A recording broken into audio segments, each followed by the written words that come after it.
Moi, personnellement, j'ai vraiment eu un coup de foudre pour cette peinture. Je me remets en scène. On était donc dans notre travail d'inventaire, dans la dernière pièce de la maison, dans la pénombre, en haut du mur, donc cette toile accrochée, avec ce jeu de clair-obscur justement, et cet arrière-plan très sombre d'où rejaillissent ces pétales de fleurs de couleurs absolument divines et resplendissantes. Je veux dire, tout de suite, l'œil a accroché, et le premier réflexe du commissaire-priseur, c'est de prendre sa lampe torche et d'aller chercher la signature.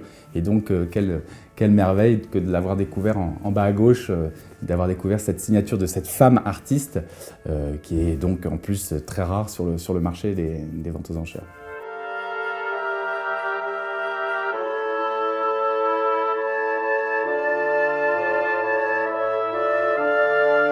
Louis XIV lui aurait commandité une ou plusieurs œuvres, le roi de Pologne, Guillaume III d'Angleterre, Léopold de Habsbourg, le Saint-Empereur germanique.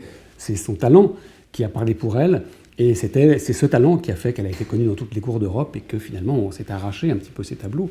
On compte, je crois, une quarantaine de tableaux, c'est pas beaucoup, hein. Donc c'est très peu, et donc comme elle était rare et qu'en plus elle était effectivement pas dans la lumière, eh bien, c'est peut-être ce qui a fait qu'elle a été très demandée dans les cours d'Europe. Elle était reconnue de ses pairs, de ses contemporains, comme une femme artiste d'exception, peut-être avec Rachel Ruysch, la plus virtuose dans le domaine de la nature morte. C'est une femme qui aurait pu faire partie d'un groupe de peintres très important en Hollande, à Leyde en particulier, qui est ce groupe qu'on appelait les Finschilders, les peintres fins, les plus fins qui soient. Le chef de file de ce groupe de peintres, c'était Gérard Doux, qui a été formé par Rembrandt. Ces Finschilders, c'était un groupe de peintres qui n'avait de cesse que de pousser la qualité à son paroxysme. L'illusion, c'était vraiment le leitmotiv des Finschilders. Maria von Osterweg naît dans une petite ville à côté de Leyde, où elle va être élève de Jan Davids de Hem. Elle va rencontrer évidemment tous ses contemporains. Elle aura ce statut un peu particulier, puisque les femmes peintres n'accèdent pas à la guilde, donc elle ne peut pas faire officiellement partie de ce groupe.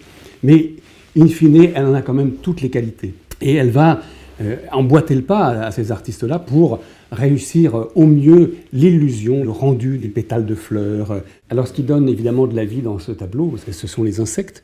On a un bourdon et on a 3 papillons de la race des amirales rouges, qu'on voit très très bien en bas sur l'entablement. Il est exactement sur la ligne de l'entablement, il est sur le bord du néant, quelque part s'il tombait un peu plus bas. Et puis de la vie que sont les fleurs, même si c'est la brièveté de la vie.